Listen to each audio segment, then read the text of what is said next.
നിങ്ങൾ ചെയ്ത മണ്ടത്തരം കാരണം എന്നെ ഇഷ്ടമില്ലാന്ന് പറഞ്ഞാല് പാർവതിയോട് ഞാൻ പ്രതികാരം ചെയ്തതുപോലെ ആയി. സ്റ്റാഫുകളുടെ ശമ്പളം കമ്പനി മോഷ്ടിച്ചതുപോലെ ആയിപ്പോയി. ഇതെനിക്ക് എത്ര വലിയ മാനക്കേട ഉണ്ടാക്കിയെന്ന് നിങ്ങൾക്ക് അറിയാവോ? അല്ല, അതിനെക്കുറിച്ച് നിങ്ങൾ എന്തിനാ ചിന്തിക്കുന്നല്ലേ? എന്റെ മാനമല്ലേ പോകുന്നത്? എടാ, ഇങ്ങനെയൊന്നും പറയല്ലേ. നിനക്ക് നല്ലത് സംഭവിക്കണമെന്ന് മാത്രമേ ഞങ്ങൾ ചിന്തിച്ചിട്ടുള്ളൂ. നിർത്ത്. ഇനി നിന്നെ ഞാൻ വിശ്വസിക്കുന്ന പ്രശ്നമില്ല.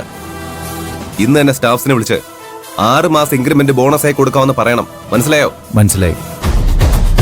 പാർവതിയെ ഞാൻ കാര്യങ്ങൾ പറഞ്ഞു ധരിപ്പിച്ചോളാം. വേണ്ട, നീ ചെയ്തെന്ന ഉപകാരങ്ങളൊക്കെ ധാരാളം. പാർവതിയോട് ഞാൻ സംസാരിച്ചോളാം. നീ പാർവതിയെ വിളിച്ച് ഞാൻ അവൾക്ക് വേണ്ടി കാത്തു നിൽക്കാണെന്ന് പറ. ഞാൻ പോകുന്ന സ്ഥലത്തിന്റെ ലൊക്കേഷൻ നിനക്ക് അയച്ചുതരാം. അത് അവൾക്ക് ഫോർവേഡ് ചെയ്യും. അത് നീ തന്നെ വിളിച്ചു പറഞ്ഞാൽ പോരെ? ഞാൻ വിളിച്ചിട്ട് പാർവതി ഫോൺ എടുക്കുന്നില്ല. ശരി, ഞാൻ വിളിച്ചു പറഞ്ഞോളാം. ഞാൻ തിരിച്ചു വന്നതിന് ശേഷം മുക്തയും കരുണാകരനെയും വിശദീകരിച്ചൊന്ന് കാണുന്നുണ്ട്. അവരോട് പറഞ്ഞേക്ക്.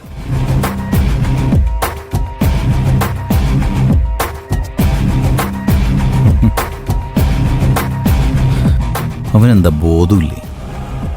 എന്നെ വിശ്വാസമില്ല എന്ന് പറഞ്ഞിട്ട് എന്നോട് എന്നെ പാറുവിനെ വിളിക്കാൻ പറഞ്ഞു. അവനെ അടിക്കാനുള്ള വടി അവൻ തന്നെ തന്നിട്ട് പോയ പോലെ. ഈ അവസരം ഉപയോഗിച്ചില്ലെങ്കിൽ അത് നഷ്ടമാവൂലേ?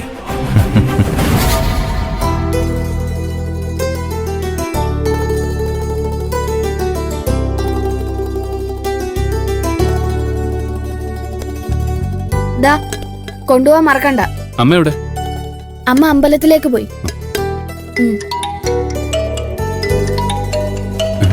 അരവിന്ദ് സാറാണല്ലോ. ഇയാൾ എന്തിനാ വിളിക്കുന്നത്? പറയൂ സാർ.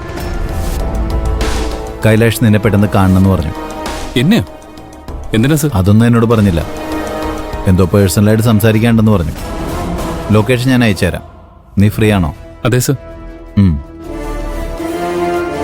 പിന്നെ ഒരു കാര്യം കൈലാഷ് പ്രത്യേകം പറഞ്ഞു. നീ ഒറ്റയ്ക്ക് ചെന്നാൽ മതിയെന്ന്. Okay sir.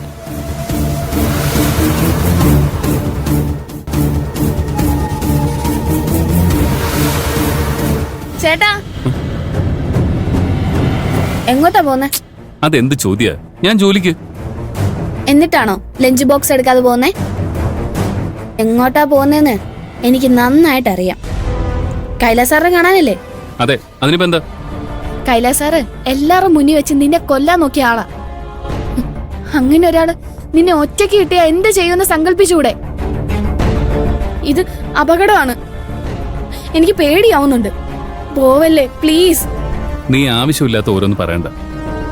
നിനക്ക് കൈലാഷ് സാറിനെ കുറിച്ച് എന്തറിയാം? അദ്ദേഹം പണ്ടത്തെ ആളല്ല. ദേഷ്യം തലയ്ക്ക് പിടിച്ച ആളുകൾ പല അബദ്ധവും കാണിക്കും. ദയവ് ചെയ്ത് ഞാൻ പറയുന്നൊന്ന് കേക്ക്. പോവണ്ടേട്ടാ. കൈലാഷ് സാറിന് ഇപ്പൊ എന്നോട് ഒരു ദേഷ്യമില്ല. അതുകൊണ്ടല്ലേ എന്നെ നേരിട്ട് കാണണമെന്ന് പറഞ്ഞത്. എനിക്ക് തോന്നുന്നത് അദ്ദേഹത്തിന്റെ തെറ്റിദ്ധാരണകളെല്ലാം മാറിയെന്ന്. ഇനി മുതല് ഞങ്ങൾ പണ്ടത്തെ പോലെ ഒരുമിച്ച് സന്തോഷത്തോടെ നടക്കും. നീ നോക്കിക്കോ. നീ പോയാ ഞാൻ അമ്മയോട് പറഞ്ഞു കൊടുക്കും. അമ്മയോട് വേണ്ടാത്ത ഓരോന്ന് പറഞ്ഞ് ടെൻഷൻ അടിപ്പിച്ചാലേ നിന്നെ ഞാൻ കൊന്നുകളയും. ചേട്ടാ,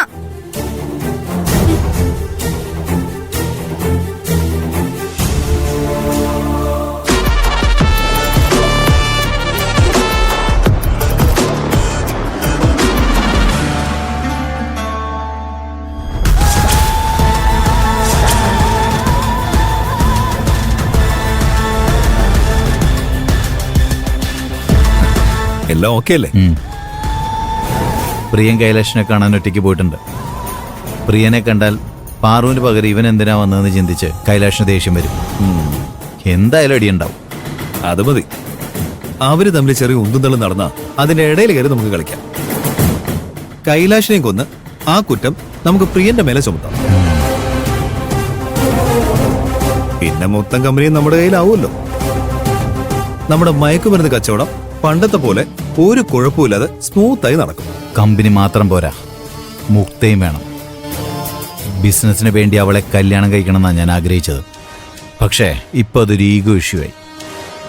എന്നെ വേണ്ടാന്ന് പറഞ്ഞ അവളെ കല്യാണം കഴിച്ച് ഭാര്യയാക്കി എന്റെ അടിമയാക്കും. അതോടെ അവളെ കൊണ്ടുള്ള ശല്യം തീരും. കമ്പനിയിൽ നിന്നെ ചോദ്യം ചെയ്യാൻ ആരും ഉണ്ടാവില്ല. ഇവരെല്ലാം തീർത്തിട്ട് അവസാനം പാറുവിനെ കൊല്ലണം. സമയം എടുത്ത്. വേദന എന്താണെന്ന് മനസ്സിലാക്കി കൊടുത്തു കൊല്ലണം.